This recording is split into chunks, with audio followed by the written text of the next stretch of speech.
নমস্কার, max video নতুন একটা ব্লগে আপনাদের সকলকে স্বাগত জানাই। আজ 26 ডিসেম্বর, মঙ্গলবার। এখন বাজে সকাল 11:40। এখন থেকে আমি আমার আজকের ব্লগটা শুরু করছি। গতকাল রাতে তুলতুল 2:30 নাগাদ ঘুমিয়েছে। মানে ও কিছুতেই ঘুমাতে পারছিল না, বোঝা যাচ্ছিল যে ও শরীরের মধ্যে ভীষণ অস্বস্তি করছে। বোঝাতে তো পারছিল না, কিন্তু দেখে মনে হচ্ছিল। অনেক চেষ্টা চরিত্র করে ওই 2:30 নাগাদ ওকে ঘুম পাড়ালাম, আর তারপরে আমরা ঘুমিয়েছি। তো স্বাভাবিকভাবেই সকালবেলা উঠতে আমাদের একটু দেরি হয়ে গেছে আজকে। আর গতকালকে যে দানাগুলো দেখেছিলাম, সে দেখা যাচ্ছে সেই দানাগুলো এখন বেড়ে গেছে, মানে পুরো বডিতেই দু চারটে করে দেখা দিচ্ছে। মা তো দেখে বললেন যে 90% দেখে মনে হচ্ছে পক্স। তো মা ডাক্তারবাবুকে ফোন করলেন, তো উনি নিয়ে যেতে বললেন। তো আজকে দুপুরবেলা মা যখন ডিউটিতে বেরোবেন, মায়ের সাথে আমরা চলে যাব, ডাক্তারটা দেখিয়ে আসবো। কমসে কম কনফার্ম হওয়া যাবে, কারণ উনি বললেন যে এখন এরকমও একটা মানে রোগ বেরিয়েছে বাচ্চাদের, যে এরকম দানা পুরো বডিতে, র্যাশ পুরো বডিতে হচ্ছে, যার জন্য হালকা জ্বর আসছে, কিন্তু ওটা পক্স নয়। তাই উনি দেখে একবার কনফার্ম হবেন, তবেই জানা যাবে। তো এই নিয়েই সকাল থেকে পুরো ব্যস্ত ছিলাম। আজকে ব্রেকফাস্ট, রান্নাবান্না সবই সেরকমই হচ্ছে। ব্রেকফাস্ট তো করা হয়নি, ওই রান্নাবান্না বলতে গতকালকের কিছু তরকারি আছে, শুধু রকি আর তুলতুলের জন্য একটু খাবার বানাবো, দিয়ে তাড়াতাড়ি করে মায়ের সাথে বেরিয়ে যাব। এখন বাজে 1:05, আর 12:10-15 মধ্যে তুলতুলকে স্নান ধান করিয়ে রেডি করে দিয়েছি। আর এদিকে আমরাও আমাদের সমস্ত কাজকর্ম সেরে নিয়েছি। মা লাঞ্চ করে রেডি হচ্ছে, রকিকে খেতে দিয়ে দেওয়া হয়ে গেছে। আমার লাঞ্চ করাটা বাকি আছে। আমি দরজা জানলাগুলো একটু বন্ধ করব, ব্যাগপত্র কিছু গুছিয়ে নিয়েছি, কারণ কখন আসবো তো বলতে পারছি না। তাই সোয়েটার, জলের বোতল, মানে যা যা দরকার হয় তুলতুলের, এগুলো সব নিয়ে নিয়েছি। তুলতুলের খাবারটাও এখানে নিয়ে নিয়েছি, কারণ ও তো এত তাড়াতাড়ি খাবে না, আর এমনিতেই খেতে চাইছে না। এগুলো সব গুছিয়ে নিয়েছি। আর কিছুক্ষণের মধ্যে আমি, মা, তুলতুল তিনজনে একসাথে বেরিয়ে যাব ডাক্তার দেখাতে। আমরা কিছুক্ষণ আগেই হসপিটালে এসে পৌঁছালাম। এখনও ডাক্তারবাবু আসেননি, আর কিছুক্ষণ পরে আসবে।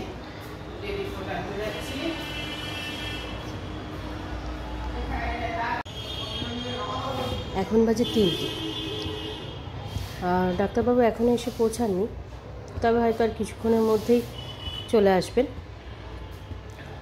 আর ওই 2:15-20 নাগাদ তুলতুলের জন্য টিফিন বক্সে করে যে খাবারটা এনেছিলাম, ভাত, ডাল, আলু সেদ্ধ, ওই সেটুকুই একটু খাইয়ে দিলাম, কারণ ওর ঘুমও পেয়ে গেছিলো।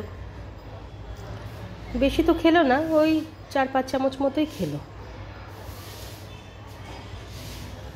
আর এখন একটু ঘুমিয়ে পড়েছে।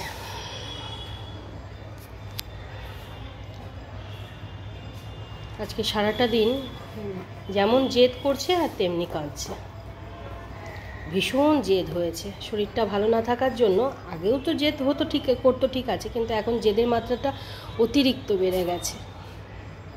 কথায় কথায় জেদ, আর কথায় কথায় কান্না।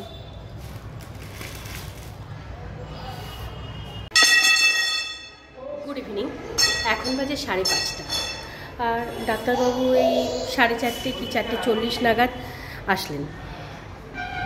আর তখন তো তুলতুল ঘুমাচ্ছিল। যাই হোক, কিছুক্ষণ পর তুলতুলকে ঘুম থেকে ওঠানো হলো। উঠিয়ে ডাক্তারবাবুকে দেখালাম। ডাক্তারবাবু খুব ভালো করেই দেখলেন। দেখে উনি বললেন যে এটা পক্স নয়, এটা একটা ডিজিজ, মানে এখন বাচ্চাদের ভীষণভাবেই হচ্ছে এই ডিজিজটা। কি বললেন নামটা? Mouth hand infection. মানে এই দানাগুলো শুধু মুখে, হাতে, পায়ে এগুলোতে হচ্ছে। 3-4 দিন জ্বর থাকবে, আর এই দানাগুলো 1 সপ্তাহ মতন থাকবে। তারপরে ধীরে ধীরে এগুলো আস্তে আস্তে শুকিয়ে যাবে। তাহলে তো আমরা খুব ভয় পেয়ে গেছিলাম। 2-3টে মেডিসিন লিখে দিয়েছেন, মা বাড়ি যাওয়ার সময় সেগুলো সব নিয়ে যাবে। চলো মা, চলো, বাই, চলো চলো মাম্মা, চলো চলো বাবা।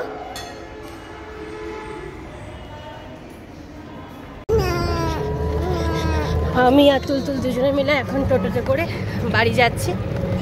আর তো ডিউটি থেকে ফিরতে এখনও ভালো সময় লাগবে, মানে প্রায় 9টা বেজে যাবে বাড়ি ফিরতে ফিরতে। তাই আমরা আগেই চলে আসলাম। হ্যাঁ বাবা, কি এই টোটোতে চড়ছে তো ঠিক, কিন্তু এই টোটো থেকে যখন নামবে ব্যাস অমনি কান্না শুরু হয়ে যায়। এখন বাজে 7টা 10, আর আমরা এই 6:30 নাগাদ বাড়ি ফিরলাম। বাড়ি ফিরে প্রথমে আমরা দুজনে হাত মুখ ধুয়ে ড্রেসটা চেঞ্জ করলাম, জামা কাপড়গুলো সব বালতিতে রাখা আছে, আগামীকালকে কাচা ধোয়া হবে। তারপর তুলতুলের জন্য একটু দুধ গরম করে ওকে খাইয়ে দিলাম, আর সন্ধে টন্ধে দিয়ে এই সবে মাত্র উঠলাম। আর এবার আমি একটু শোবো, আর পারছি না। সেই যে শনিবার থেকে শুরু হয়েছে ডাক্তারবাবুর কাছে ভাগদর করা, সে চলছে। তাও এইটুকু কনফার্ম হলাম, মানে শান্তি পাওয়া গেল যে এটা পক্স নয়। মা, সোয়েটার পরে নাও, চলো চলো, সোয়েটার টুপি পরো, আর চশমাটা ভেঙে যাবে না মা। মামা, চশমাটা ভেঙে যাবে। যাই বাবা বাবা, হ্যাঁ। এখন বাজে 11:15, আর প্রায় 1 ঘন্টা আগে আমাদের সকলেরই ডিনার কমপ্লিট হয়ে গেছিলো। তারপর প্রতিদিনের আমাদের যে কাজকর্মগুলো থাকে সেগুলো সব সেরে আমরা তুলতুলকে নিয়ে ওপরের ঘরে চলে এসেছি। আর মা ডিউটি থেকে আজকে ফেরার সময় এই লোশন আর ক্রিমটা কিনে এনেছেন, যেটা ডাক্তারবাবু লিখেছিলেন। তুলতুল আজকে একটু তাড়াতাড়ি ঘুমিয়েছে। আসলে গতকাল সারাটা রাত ও ঠিক করে ঘুমায়নি, সারাটা রাত খুব কষ্ট হয়েছে। আর তার জন্য আজকে সারাটা দিন ও ডিস্টার্ব ছিল। তাও তো হসপিটালে গিয়ে 1-1.5 ঘন্টা মতন ও ঘুমিয়েছিল। তারপরে তো ডাক্তারবাবু চলে আসলেন। ডাক্তারবাবু না আসলে হয়তো আরেকটু ঘুমাতো। তবে আজকে ডাক্তারবাবু অনেকটা দেরিতে এসেছেন রাউন্ডে, কিন্তু দেরিতে আসলেও উনি যখন আসলেন, তুলতুলকে ওনার কাছে নিয়ে গেলাম দেখাতে, উনি এতটা সময় ধরে ওকে দেখলো, এটাই সবচেয়ে বেশি ভালো লাগলো। প্রত্যেকটা জিনিস চেক করেছে। আমরা তো ভীষণ ভয় পেয়ে গেছিলাম পক্স বলে, কারণ গতকাল রাতে ওর যা পরিস্থিতি ছিল, মা বললেন যে মনে হয় পক্স। তারপর গতকাল দুপুরবেলা হোমিওপ্যাথি ডাক্তারবাবুর কাছে নিয়ে গেলাম সকালের দিকে, তো উনিও বললেন মনে হয় পক্স। কিন্তু কনফার্ম হওয়াটা জরুরি ছিল যে পক্স কিনা, কারণ তারও মেডিসিন আছে, তারও অনেক আচার নিয়ম এগুলো আছে। তো উনি অনেকক্ষণ দেখে আজকে কনফার্ম করলেন যে এটা পক্স নয়। উনি বললেন এটা মাউথ হ্যান্ড ফুড ডিজিজ, যেটা এখন অধিকাংশ ছোট বাচ্চাদের হচ্ছে। এই মানে জীবাণুটা নাকি হাওয়ায় ঘুরে বেড়ায়, সেই জন্য বাচ্চাদের বেশি, মানে বাচ্চারা বেশি সংক্রমিত হচ্ছে এই রোগে। উনি বলেই দিলেন যে 3 দিন জ্বর আসবে, 7 দিন এই দানা দানাগুলো বেরোবে, 7 দিন পর এই লোশনটা আর ক্রিমটা প্রতিদিন লাগাতে হবে, তাহলে 7 দিন পরে, মানে তার 7 দিনের মধ্যেই এই দানাগুলো আস্তে আস্তে শুকাতে থাকবে, আর চামড়াটা আস্তে আস্তে হয়তো উঠতেও পারে, আবার একদম শুকিয়ে ঝরেও যেতে পারে।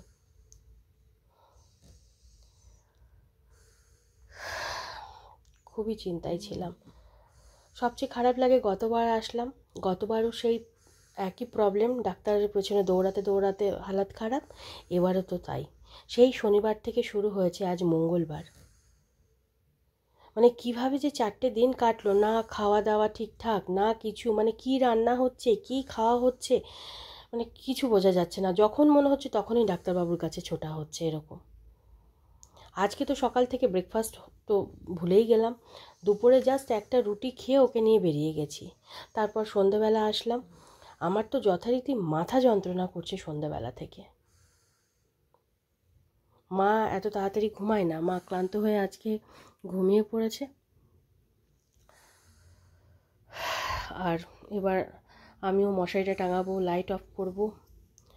এবার আমিও একটু শোয়ার চেষ্টা করব, কারণ আমারও মোবাইলে দু একটা কাজ আছে, সেগুলো সারবো, সেরে তারপর ঘুমাবো। তাই আজকের ব্লগটা আমি এ পর্যন্তই রাখছি। আজকের ব্লগটা আমি এখানেই শেষ করছি। আমার এই ব্লগটা যদি ভালো লেগে থাকে তাহলে আমার এই চ্যানেলটাকে সাবস্ক্রাইব করে দেওয়ার জন্য বিশেষভাবে অনুরোধ রইল, সাথে লাইক আর শেয়ার করে দেওয়ার জন্য অনুরোধ রইল। সবাই ভালো থাকবেন। Bye and good night.